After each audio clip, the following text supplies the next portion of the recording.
자, 투자 알고리즘 시간입니다. 오늘은 IES의 경제연구소 차영조 소장과 함께 해보겠습니다. 어서 오세요. 안녕하십니까? 네, 소장님 반갑습니다. 오늘 시장이 좀 지지부진한데요. 그럼에도 살아남는 테마가 있습니다. 바로 정책주들이고 이 지난주부터 관세 리스크에 시장이 들어가고 나서 움직이는 종목이 정책주밖에 없습니다. 정말 이걸로라도 포트를 관리해야 되나 싶을 정도인데요. 일단 첫 번째로 엔비디아의 몰락인가라는 키워드부터 확인해 보시죠.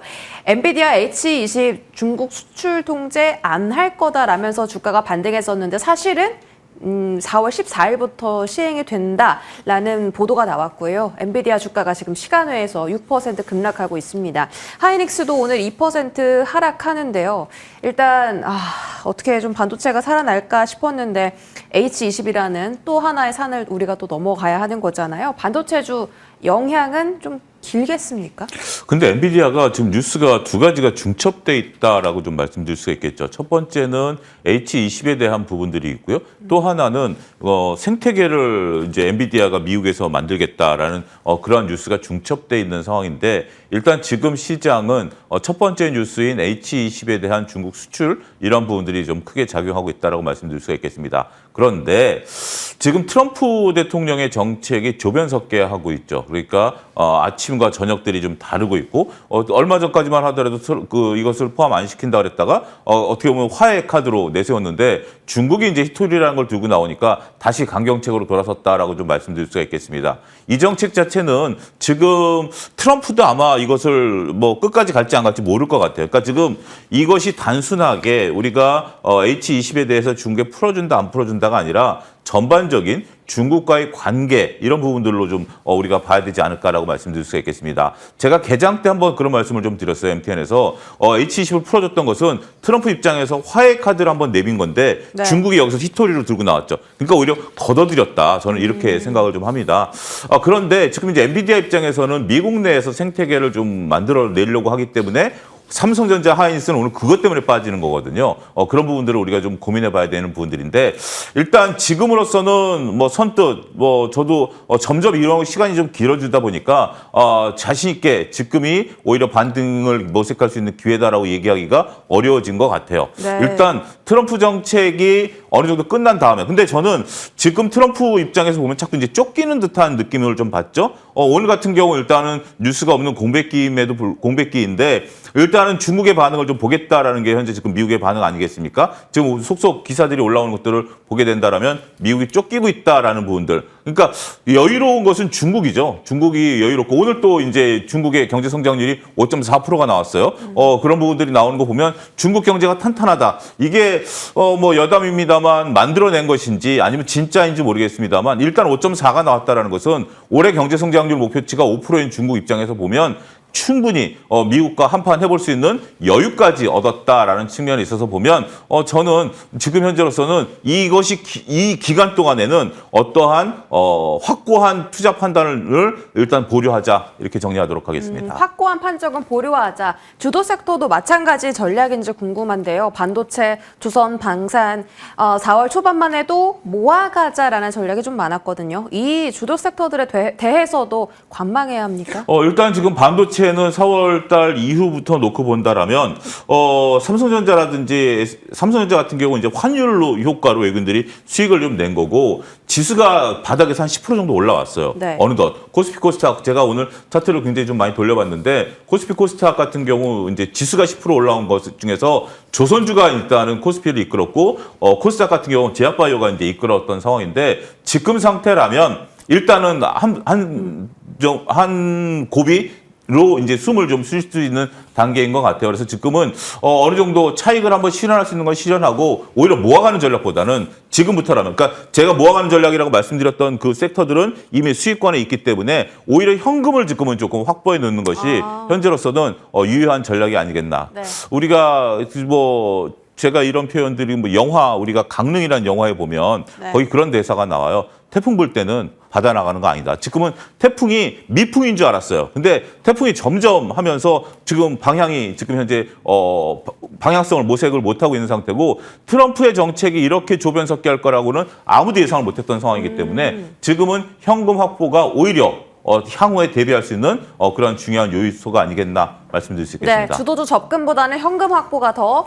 중요하다라고 보셨고요. 일단 하이닉스 실적은 전망이 괜찮던데 1분기 영업이익 전년 동기 대비 123% 상승할 거다. 그리고 3분기에는 9조대 넘어서면서 그렇죠. 역대 최대 찍을 거다라는데 순조롭게만 가면 좋겠죠. 근데 지금 H20 수출 통제 이야기 나온 마당에 이 실적을 좀 찍어줄 수 있을까 걱정도 됩니다. 근데 이제 실적이 잘 나오는 것은 어느 정도 지금 뭐 예상할 수 있는 부분들이에요. 지금 이제 우리가 얘기할 정도라면 많은 투자자분들이 얘기하는 거죠. 근데 지금 이제 오늘 나온 뉴스가 뭐냐면 엔비디아가 미국 내 생태계를 할 때 지금 삼성전자는 미국 내 공장을 좀 짓고 있습니다만 하이닉스 같은 경우는 이제 약간 한 발을 좀 뺀 상태거든요. 그러면 HBM 라인을 다시 한번 지어야 되느냐? 그러니까 그러니까 영업이익을 가지고 캐펙스 투자가 가능한 부분들이긴 해요. 지금 이제 한화 같은 경우 캐펙스 투자를 하기 위해서 유상증자를 하지 않았습니까? 네. 근데 지금 이제 하이닉스 같은 경우는 증자 없이 캐펙스 투자가 충분히 가능한 부분들인데 그렇게 된다라면 일단 비용 면에 있어서 좀 부담이 좀 될 수밖에 없겠죠. 그리고 캐펙스 투자가 끝나는 시점이 미중 간의 갈등과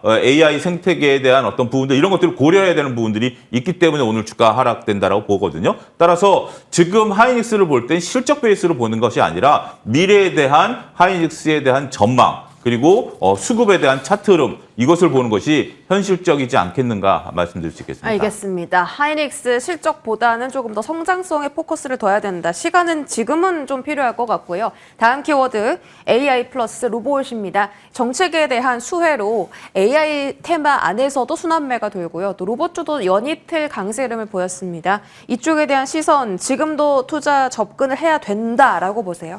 지금은 어떻게 보면 저것들이 하나의 대안으로 나서고 있다라고 네. 좀 말씀드릴 수가 있겠습니다. 특히 이제 AI 같은 경우는 오늘도 이제 뭐 그 여권 주자, 그러니까 이제 민주당 주자인 지금 여야가 없어졌으니까 이제 민주당 주자인 이제 김경수 또 이제 대선 주자가 오늘도 또 이제 AI 투자에 대한 부분들을 좀 얘기를 했어요. 지금 뭐 이재명 후보 같은 경우도 계속해서 AI에 대한 부분들, 그 폴라리스 AI라든지 뭐 이런 것들을 지금 얘기하고 있는 상태이기 때문에 여러 가지 지금 AI 테마들이 좀 움직이고 있는 것 같아요. 그거는 또 국민의힘에 있는 후보들도 마찬가지이기 때문에 하나의 테마로서, 그러니까 다들 지금 미래 먹거리는 뭐냐라고 한다라면 국민의힘이라든지 민주당 같은 경우가 지금 현재 주자들이 AI를 첫 번째 토픽으로 꼽고 맞아요. 있거든요. 네. 그렇기 때문에 이 흐름들은 전 이어질 수 있을 것이다라고 봐요. 누가 되든지 간에 이 섹터는 수혜를 받을 수밖에 없는 섹터다라는 거죠. 근데 이제 구체적인 수혜가 나타나냐 안 나타나냐는 나중 문제일 수는 있겠습니다만 오히려 지금 같이 대형주들을 선뜻 투자하기 어려운 상태에서 차트가 안정적으로 움직이고 있는 AI 관련주들에 대해서는 대표적인 게 솔트룩스 아니겠습니까? 네. 솔트룩스가 지금 이제 굉장히 잘 움직이고 있는 부분들, 폴라리스 오피스 같은 경우도 오늘 차트가 상당히 견조한 흐름들을 좀 보여주고 있거든요. 그러한 흐름들 속에서 본다라면 AI 관련주들은 AI 테마주는 단순 테마가 아니라 약간의 중기적인 스윙 전략이 필요한 것들이 아니겠나 이렇게 좀 말씀드릴 수 있겠습니다. 네, 안 그래도 우리가 정치 테마주는 너무 위험하다라는 인식이 원래는 팽배했는데 이걸 너무 리스크하다고만 생각할 게 아니라 중기적으로 스윙 관점으로도 접근해볼 필요가 있다라고 언급 주셨고요. 다음 주도 섹터가 궁금한데 사실 우리가 아는 정책 테마는 일자리, 저출산 이런 거잖아요. 근데 이제 뭐 이재명 전 대표라든지 지금 뭐 한동훈 대표도 그 AI 투자 이야기를 계속하고 있어서 오늘 또 의료 AI 강하고요.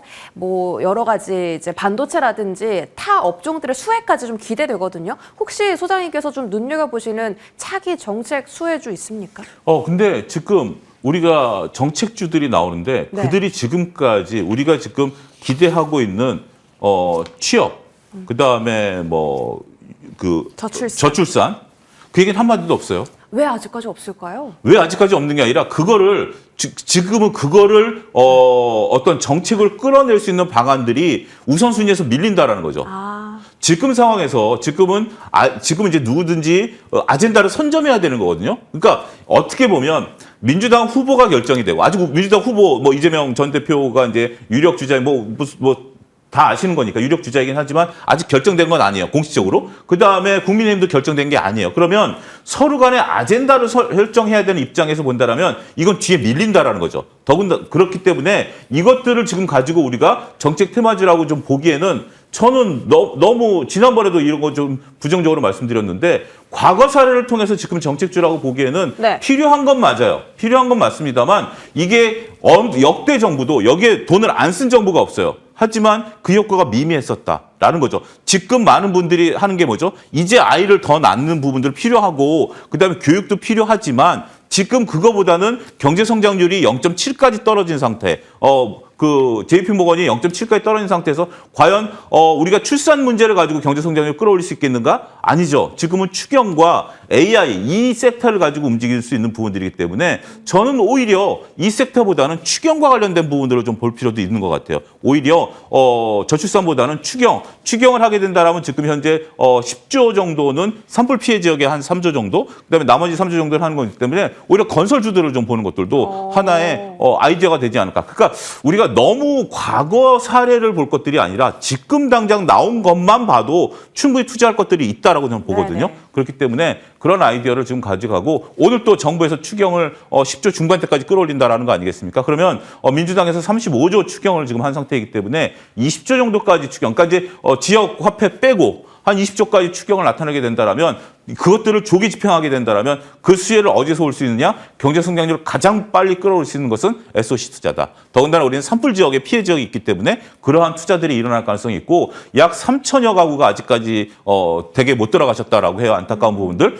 특정 지역에서는 한 1,500가구 이런 부분들이 그럼 뭐가 일어나야 되겠죠? 결국 그 지역에 맞는 건설주 아니면 대형 건설사들이 수혜를 볼 가능성도 배제할 수 없다. 저는 네. 그렇게 말씀드리겠습니다. 오히려 지금은 정책보다 추경에 좀 집중할 때다라고 하셨고요. 건설주에 대한 흐름도 관심 있게 지켜보겠습니다. 다음 키워드는 바이오 순환매입니다. 이 시장에서 살아남고 있죠. 비만 치료제라든지 뭐 항암제, 기술 이전 종목들 강하고 어제는 이제 브릿지바이오가 임상 이상 실패했다라는 소식에 투심이 조금은 줄어들었는데 오늘 다시 또 좀 살아나고 있어요. 바이오에 대한 시선은 4월 말까지는 좀 끌고 가야겠습니까? 제가 나오면 항상 비만 치료제 물어보는 것 같아요.